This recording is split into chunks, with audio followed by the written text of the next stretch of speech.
Have you ever wondered if kindness is just a soft trait, nice to have, but powerless in a world driven by competition? Buddha's life story and teaching suggest the opposite. Kindness isn't a weakness. It's a transformative force that can change lives and even shape societies. By exploring Buddha's profound insights on compassion and empathy, we discover that kindness doesn't merely ease suffering. It builds resilience, fosters unity, and nurtures spiritual growth. Ready to see why kindness is the ultimate power in turbulent times? Let's begin. Why Buddha placed kindness at the heart of his teachings. Buddha, known in his early life as Siddhartha Gautama, was deeply moved by the suffering he witnessed outside his sheltered palace walls. This jarring encounter with sickness, old age, and death awakened in him an immense compassion. Rather than turn away, he sought to understand and alleviate human pain. From that compassion sprang one of Buddhism's most defining values, kindness. Not as a sentimental gesture, but as a radical affirmation of our shared humanity. In Buddha's path, kindness, metta or loving kindness, is woven into every aspect of practice. It underpins right speech, right action, and right livelihood, guiding us to interact ethically and gently with all creatures. For Buddha, kindness wasn't a secondary virtue, it was a primary vehicle for awakening. He believed no one can truly be liberated while harboring anger, greed, or cruelty. True peace arises when we see every being as interconnected. Your pain is my pain. My happiness is your happiness. Historically, kindness was a revolutionary stance in a world that often prized conquest and social hierarchy. By urging compassion for everyone, no matter their caste, wealth, or status, Buddha elevated kindness from a personal virtue to a communal lifeline. His followers discovered that heartfelt acts of generosity and empathy diminished internal strife, built trust, and forged a supportive environment where spiritual inquiry could flourish. Far from being a sign of fragility, kindness emerged as a potent binding force that protected communities and nurtured individual growth. How kindness differs from passive goodness.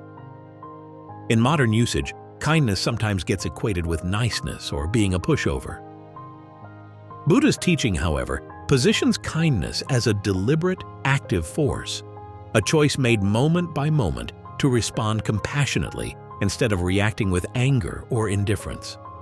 It's not about ignoring personal boundaries or letting others exploit you. It's about meeting each situation with an open heart and a clear mind. Consider the concept of fierce compassion, a term sometimes used by contemporary Buddhist teachers.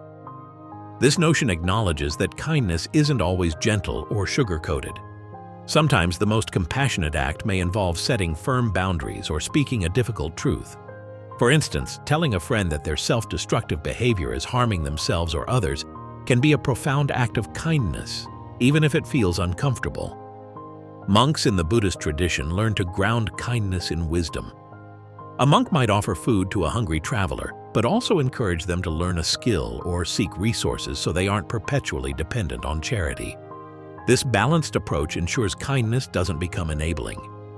Buddha's teachings thus differentiate between passive goodness, pleasing others simply to avoid conflict, and active, mindful kindness that considers the long-term well-being of all parties involved. In short, genuine kindness is purposeful, respectful of personal limits, and rooted in compassion for everyone, including oneself. The spiritual power of compassion, karuna. Alongside loving kindness, metta, compassion, karuna, is another central tenet in Buddhism, often intertwined with kindness. While loving kindness involves wishing well for all beings, compassion zeroes in on empathetically recognizing and wishing to relieve suffering. Buddha perceived compassion as a dynamic power. It moves you to act rather than merely observe. When facing suffering, be it a friend's grief or a stranger's hardship, compassion bridges the gap between empathy and helpful intervention. In Buddhist practice, compassion is cultivated through meditative exercises that systematically expand one's capacity to care. Monks might visualize someone in distress, then generate a heartfelt intention like, May they be free from suffering. May they find relief. Over time, this mental training fosters an almost instinctive readiness to help, not out of obligation, but out of a genuine desire for collective well-being. Compassion also dismantles the illusion of separateness. Buddha recognized that we suffer more when we see ourselves as isolated individuals fending for survival. Compassion weaves a sense of interconnectedness. When you ease another's burden, you ease a part of your own. This aspect of communal resilience is why compassion isn't a feeble emotion. It's the glue that binds communities, instilling unity and shared responsibility. In a broader sense, compassion can inspire social movements, philanthropic efforts, and even policy changes, proving that kindness, reinforced by empathy, holds the power to transform societies from within. How kindness creates mental and emotional resilience. At first glance, you might assume that focusing on the well-being of others saps your energy. Buddha's perspective flips that assumption. Kindness isn't an energy drain, it's an energy enhancer. By replacing hostility or apathy with genuine goodwill, you lessen the inner tension that arises from conflict. Think of your mental landscape like a garden. Seeds of anger or resentment sprout weeds that choke your peace of mind.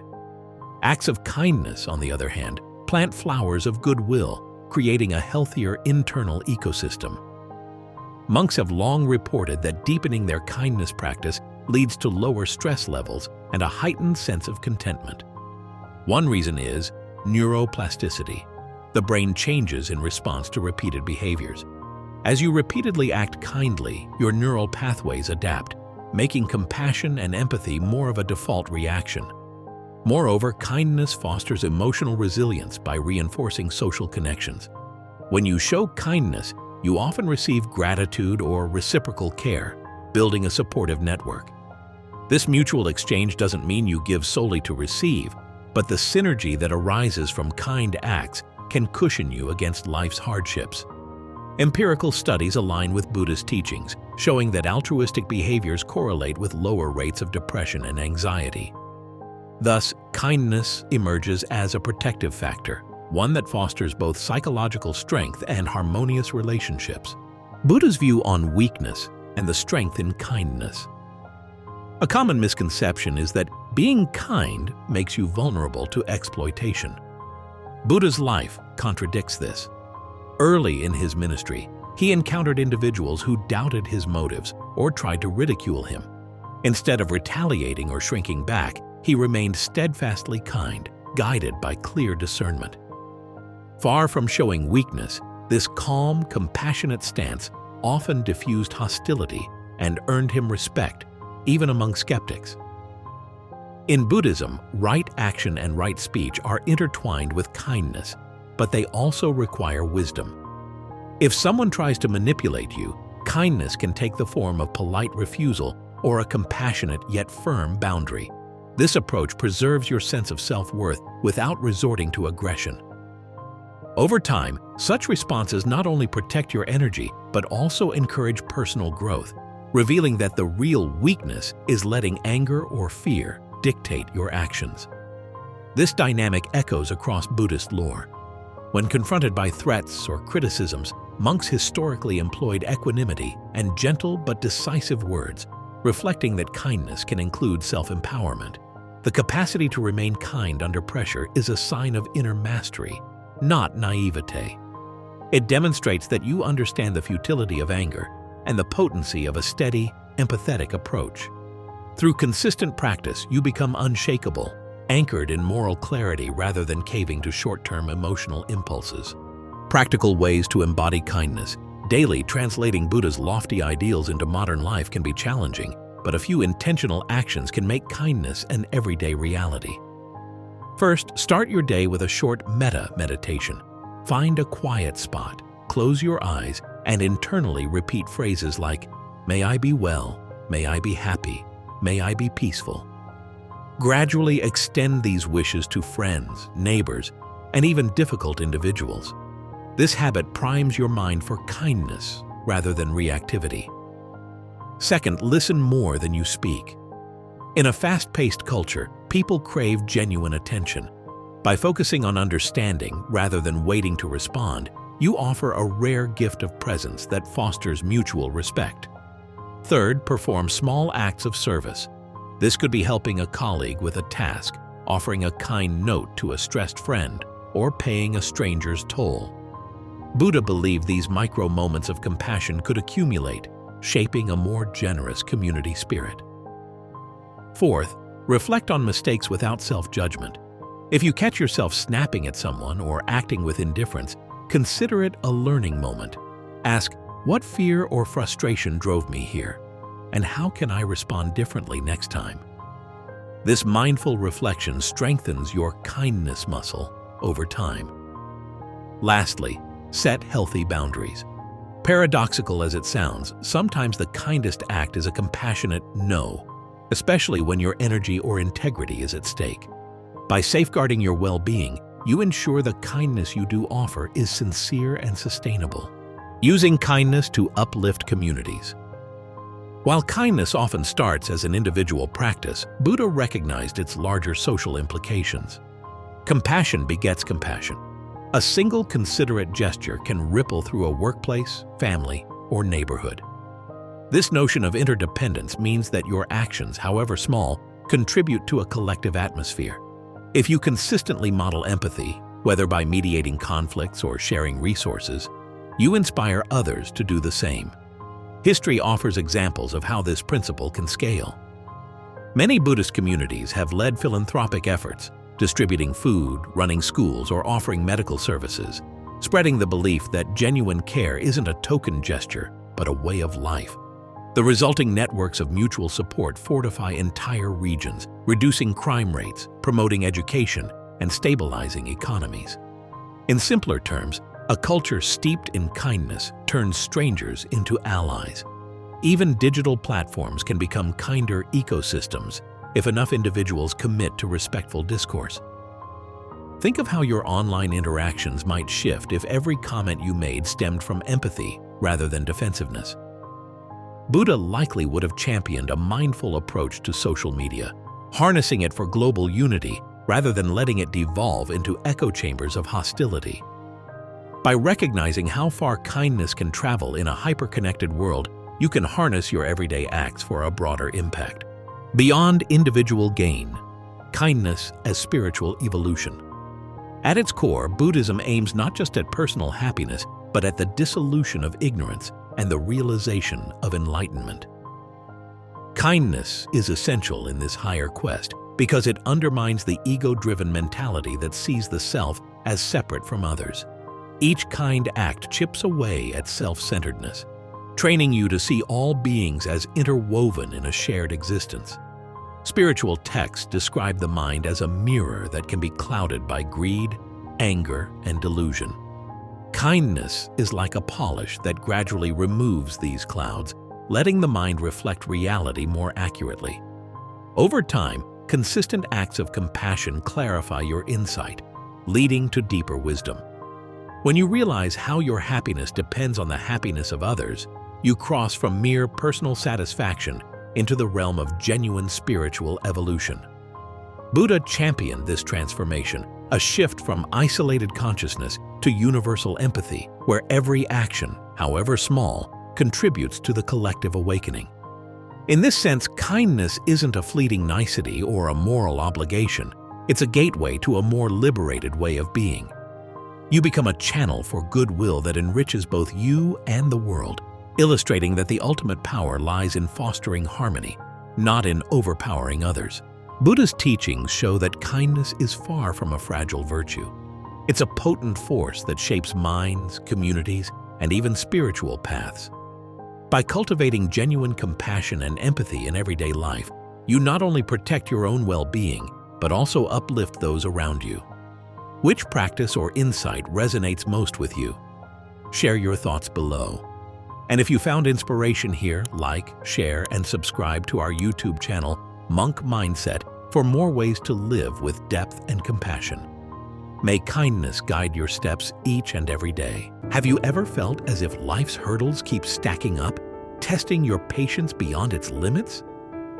More than 2,500 years ago, a young prince named Siddhartha Gautama faced similar trials that ultimately led him to become the Buddha, the awakened one. Through grueling physical challenges, mental battles with temptation, and countless moments of self-doubt, Buddha discovered that true patience isn't passive endurance, but a powerful, active discipline of the mind. This script delves into Buddha's transformative journey, revealing how his ultimate test of patience forever changed how humanity approaches life's adversities. Siddhartha's first encounters with suffering. Before he was known as the Buddha, Siddhartha lived in a palace shielded from the realities of the outside world. Surrounded by luxury and comfort, he had little reason to develop patience. Everything he wanted was immediately at his fingertips. Yet behind this gilded veil, he sensed a growing unease, a sense that something vital was missing. Then came the defining moments. Siddhartha ventured beyond the palace walls and witnessed old age, sickness, and death. No longer could he deny that suffering was woven into the fabric of existence. This realization lit a fuse of restlessness in Siddhartha's heart. The controlled environment he'd known now felt like an illusion. How could he stand by knowing others endured pain while he lounged in splendor? His decision to leave the palace wasn't born from rebellion alone. It was a deep calling to confront the universal problem of suffering. For the first time, Siddhartha had to exercise patience in a new form, the patience to walk away from privilege, accept uncertainty, and embrace the unknown. Through these earliest encounters with reality, he began forming the foundations of the immense fortitude and calm that would later define him as the Buddha, the spark that led to the search for truth. Driven by compassion and existential curiosity, Siddhartha set out on a quest to find an end to suffering. Yet this mission wasn't as simple as mastering a skill or memorizing scriptures. It required reshaping his entire perspective on life. He studied under ascetics who believed that punishing the body, starving it, depriving it of sleep, subjecting it to extreme conditions, could conquer the mind's cravings. Though Siddhartha followed these practices zealously for years, he realized that mere physical trials weren't enough to quell the deeper unrest within. Here, patience took on a new meaning. He had to endure the frustration of hitting dead ends, the disillusionment of discovering that rigorous asceticism only left him weak and no closer to ultimate truth. Over time, he found that an unbalanced approach, either indulgence or harsh deprivation, distracted him from the real work. Understanding how thoughts, desires, and fears shape our reality. This period tested his willingness to keep searching despite setbacks, an early clue that patience isn't just about waiting, but about persisting in the face of repeated obstacles and apparent failures. The middle way, a new kind of patience. After nearly destroying his health through extreme self-denial, Siddhartha recognized that neither palace luxury nor starving asceticism held the key to enlightenment. In what would become a pivotal moment, he decided to take nourishment and restore his body, accepting that the mind and body both need balanced care. This middle way eschews all or nothing extremes, demanding a patient sensitivity to the present moment's needs. Patience here became more than passive acceptance. It grew into an active, mindful moderation. If he felt hungry, he ate enough to maintain strength. If his body ached, he adjusted his posture rather than forcing it into agonizing contortions. Over time, Siddhartha saw that treating himself with balanced kindness conserved energy for deeper mental exploration.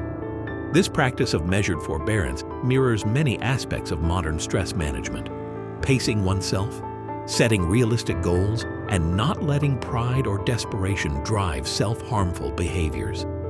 Crucially, the middle way allowed Siddhartha to intensify his mental focus without wrecking his body, revealing a synergy between kindness and endurance that would soon define his ultimate test. Sitting under the Bodhi tree, the ultimate trial. The defining test of Siddhartha's patience came when he chose to sit under the Bodhi tree until he reached enlightenment or died trying. This vow, seemingly extreme, symbolized his unwavering dedication to solving the riddle of suffering.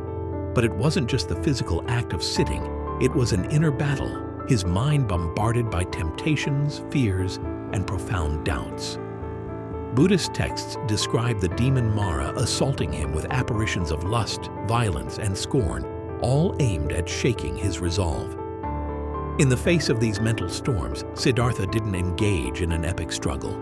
Instead, he remained quietly rooted, observing each vision without succumbing to panic or desire. He recognized these illusions as manifestations of his own mind, fleeting, insubstantial, and ultimately powerless. This approach demanded immense patience. Rather than fleeing, fighting, or bending to the illusions, he stayed with the moment, letting each wave of temptation pass. The Bodhi tree ordeal illustrates how controlling the mind isn't about dominating or suppressing emotions, but meeting them with calm attentiveness. As dawn approached, he saw the nature of his mind clearly, shattered the final veils of ignorance, and rose as the Buddha, the awakened one. What Buddha's test of patience reveals about our minds? Buddha's enlightenment shows that the mind isn't an enemy to be conquered by force, but rather a complex landscape we can learn to navigate.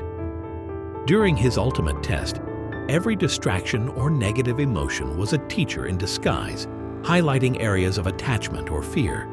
His patience allowed him to watch these mental events come and go without identifying with them. For everyday people, this lesson translates into recognizing that emotional upheavals, anger, jealousy, despair, don't define us. They're waves in the mind's ocean, often set off by external triggers or deep-seated habits. When we lose patience, we become stuck in reaction, fueling anger or anxiety until it spirals. Buddha's approach invites us to pause, acknowledge these waves, and let them crest and fall. Patience becomes a shield against impulsive choices and an opening for deeper insight. By adopting this stance, we aren't passively tolerating negativity, but consciously transcending it, cultivating Buddha-like patience. In modern life, though few of us will seclude ourselves under a Bodhi tree, the essence of Buddha's patience can deeply inform our chaotic modern lives. First, mindful meditation offers a mini laboratory for facing discomfort, staying with restless thoughts instead of fleeing into distractions. Observing a strong itch or a flash of irritation, we practice not reacting automatically, but letting the sensation or thought fade. Second, setting realistic expectations helps you navigate daily stress without meltdown. Buddha's middle way suggests balancing ambition with self-compassion. If you overextend yourself, patience frays. But when you plan tasks according to your genuine capacity, you cultivate steadiness. Third, embracing uncertainty fosters patience under life's shifting circumstances. Job changes, health issues, relationship transitions. Buddha recognized that no condition remains static forever, so fighting every inevitable change only fans suffering. Accepting that flux is normal nurtures the mental pliability to handle what arises. Lastly, practice compassion, both for yourself and others. When colleagues or loved ones test your patience, see them through a lens of empathy, recalling your own struggles with fear or pride. This perspective shifts your focus from judgment to understanding, deflating heated emotional charges. Over time, these practices root patience in your habits, turning ordinary frustrations, traffic jams, disagreements, annoying phone calls into opportunities for mindful growth. Practical exercises to build patience. If you're eager to follow Buddha's footsteps in conquering impatience, try weaving a few practical exercises into your daily routine. One approach is the daily pause, where you pick an everyday task, such as brushing your teeth or making coffee, and do it at half your usual speed, noticing any restlessness that arises. You could also adopt micro-meditations by taking 3 slow, conscious breaths whenever tension flares, silently labeling the feeling like irritation, hurt, anger, before letting it pass. Another idea is the waiting practice. Next time you're stuck in a queue or on hold, resist the urge to check your phone and instead observe your mind's impatience, returning to your breath whenever it wanders. Compassion breaks can further soften frustration. Once or twice a day, pause to wish well for someone testing your patience. May they find peace. May I find peace. Finally, reflective journaling at day's end helps you note when impatience arose, exploring what triggered it and how you reacted, fueling deeper self-awareness and more strategic responses over time. How patience empowers compassion and clarity. Buddha's teachings tie patience to the cultivation of compassion. Without patience, empathy quickly crumbles at the first sign of conflict or inconvenience. But when your reservoir of patience runs deep, you can respond to others' struggles without succumbing to frustration or judgment. This synergy fortifies relationships. Co-workers, family, or even strangers sense your steady presence, encouraging trust and open dialogue. Patience also clarifies thinking. An impatient mind easily jumps to conclusions or reacts defensively, fueled by unexamined emotions. By contrast, a patient mind slows down the knee-jerk process, letting you glean the root causes behind a tense situation. For example, if you're at odds with a colleague, rather than snapping a retort, patience prompts you to consider if they're under unique stress. Such an approach fosters solutions and synergy, whereas impatience often escalates conflict. In short, through patience, your empathy and cognitive discernment flourish side by side. Living the Bodhi lesson. Ongoing practice. Buddha's dramatic vow under the Bodhi tree symbolizes a timeless message. Profound change arises when you stop running from mental storms and face them head-on, anchored by patience. Yet his enlightenment wasn't an instant fix. He dedicated the rest of his life to deepening and sharing these truths. Similarly, you won't perfect patience overnight. Instead, you commit to practicing daily, refining your awareness each time impatience flares. Your vow might be less dramatic than Siddhartha's, but it holds similar potency. Perhaps you vow to remain calm through a challenging work project, or to respond with warmth to a critical family member for a month. Each moment you refrain from venting or rushing judgment is a victory for conscious mind training. Over weeks and years, these small decisions accumulate into a resilient spirit, mirroring how Buddha's single night of perseverance under the Bodhi tree led to a lifetime of compassion and wisdom. Buddha's ultimate test of patience wasn't just about enduring physical discomfort or resisting temptation. It was about transforming his entire approach to the mind. By meeting each challenge with clarity and forbearance, he unlocked a wellspring of empathy, calm, and insight. Which aspect of his story resonates with you most? Comment below to share your reflections. And if this dive into Buddha's patient path intrigues you, like, share, and subscribe to our YouTube channel, Monk Mindset, for more tools to foster inner stability and compassionate living. May your patience guide you toward ever deeper peace. Have you ever felt weighed down by memories? An event you wish you'd handled differently? A choice that still haunts you? Or a moment you can't stop replaying? Regret can chain us to the past, blocking our ability to move forward with ease. Yet centuries ago, Gautama Buddha offered insights on impermanence and self-compassion that can help dissolve these emotional shackles. His teachings remind us that clinging to what's gone only intensifies suffering. In this script, we'll explore why we hold on to regrets, how to let them go using Buddhist principles, and practical steps to rekindle a sense of freedom and possibility. Why we cling to the past. Regret often springs from attachment, the mind's insistence that a particular outcome or event should have been different. When reality doesn't match our expectations, we feel cheated or guilty. Maybe you said something hurtful to someone you cared about, or you passed on an opportunity that might have altered your career path. Clinging to these scenarios, you replay them, trying to change an unchangeable situation in your head. Buddha noted that this mental loop intensifies suffering. By fixating on should-haves, we anchor our thoughts in illusions. We imagine a static timeline where if we'd done X, everything else would remain perfect and unaltered. In reality, every choice unfolds within a web of unpredictable variables. Things might not have gone as smoothly as you imagine. The problem isn't that you made a mistake, but that you keep mentally reliving it without gleaning real lessons or allowing yourself to heal. This cycle thrives on a false notion that dwelling on regret can fix the past or redeem the pain. But lamenting what's gone doesn't rewrite history. Instead, it saps emotional energy needed to engage with what's here and now.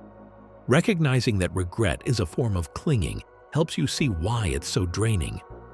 Your mind fights reality, perpetually stuck in what if. Impermanence, Buddha's lesson. On constant change. Central to Buddha's teachings is anicca, or impermanence. Everything in life, conditions, feelings, even personal identities, undergoes change. When we ignore this truth, we trap ourselves in illusions of how things should remain. Past moments, whether joyous or painful, are gone. Attempting to freeze them or rewrite them in your head doesn't align with how existence flows. Imagine your regret as a photograph you stare at, hoping the scene might shift. But the photo remains static while life marches on around you. Acknowledging impermanence means accepting that the past is already in motion toward something else.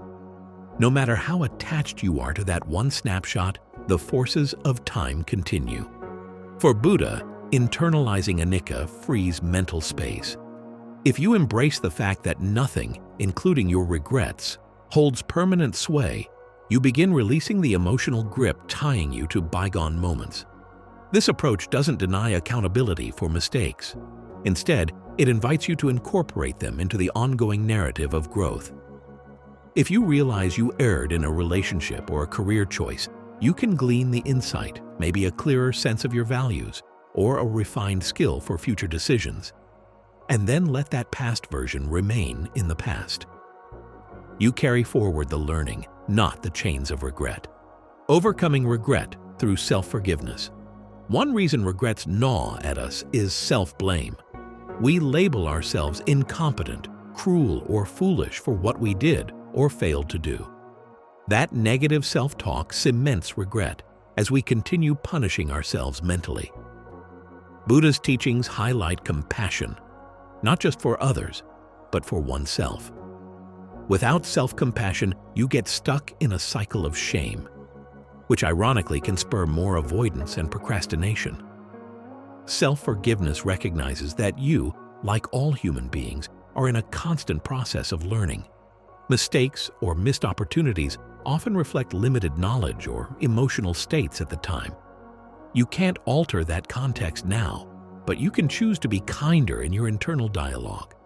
Instead of repeating, "I'm such a failure," try a mindful reflection. I made a choice based on what I knew then. What can I learn from it? This shift from condemnation to curiosity relieves the sting of regret, paving the way for real emotional healing. In Buddhist practice, self-compassion forms part of the path to ending suffering. If you perpetually attack yourself for past errors, you can't fully open your heart to present possibilities. By tenderly acknowledging your own fallibility, you do more than soothe guilt. You create an inner atmosphere conducive to calm, wise action. Buddha recognized that genuine growth, spiritual or otherwise, demands this gentle acceptance of human imperfection. Mindful reflection, turning regrets into insights. Dropping regret doesn't mean burying your head in the sand. Buddha advocated mindful reflection, examining your regrets to glean lessons, then releasing them. Think of a farmer who checks a failed crop. He inspects the soil conditions, the seed quality, the weather patterns, and then adapts for the next planting. He doesn't stare at the barren field in despair forever, lamenting that it should have thrived. He learns and moves on. You can do something similar. First, label the regret by writing it down. Clarify precisely what you regret, the event, the choice, or the words you spoke, so you avoid vague self-blame. Next, identify your triggers and motives, reflecting on the emotional state or external pressures that shaped your actions. Maybe fear or pride influenced you, or you lacked certain information. Understanding the context gives you a fuller picture. Then extract the lesson. Ask yourself what can guide you in future scenarios. Perhaps improved communication or verifying facts before you decide. This step transforms regret from a mental prison into a stepping stone. Finally, release the scenario after learning its lessons. You might visualize sending that memory on its way, like letting a leaf float off in a river. A symbolic gesture can help break the cycle of mentally rehashing old events. This structured reflection, akin to a short meditation or journaling session, fosters calm resolution. You honor what the past taught you, yet disengage from its emotional weight, aligning with the Buddhist principle of mindful living. Practical steps to let go. Embodying Buddha's teachings. Letting go can feel abstract, so here are tangible ways to cultivate non-attachment and reduce regret. A daily mindfulness practice might involve spending 10 minutes on breathing meditation, simply labeling drifting thoughts, regret, memory, anger, and gently returning to your breath. Repeatedly doing this trains you not to identify too strongly with mental noise. Metta, loving kindness. Meditation can also help. You begin by extending compassion to yourself, saying, "May I be well, may I be free from suffering," and gradually include others, even those tied to your regret, wishing them peace. This dissolves self-anger or self-disgust. You can further set clear boundaries with the past. If you find yourself spiraling into what-ifs, designate a short weekly reflection period for analyzing regrets. Outside that allotted time, vow kindly to redirect your mind to present tasks, cutting down on aimless dwelling. Supportive community also matters. Sharing your struggles with empathetic friends or a sangha community can release pent-up emotions and remind you that you're not alone in dealing with burdensome memories. Finally, sometimes taking action helps catalyze healing, like apologizing if you hurt someone or volunteering for a cause related to your regret. By transforming stuck energy into forward movement, you neither ignore regrets nor wallow in them. You glean insights, adjust, and move on. This balanced approach reflects the Buddhist middle way, merging reflection and compassion with practical steps toward lasting relief. Compassion for others, freeing yourself from blame. Letting go of regrets often intersects with letting go of blame, not just for yourself, but for others who may have contributed to the painful event.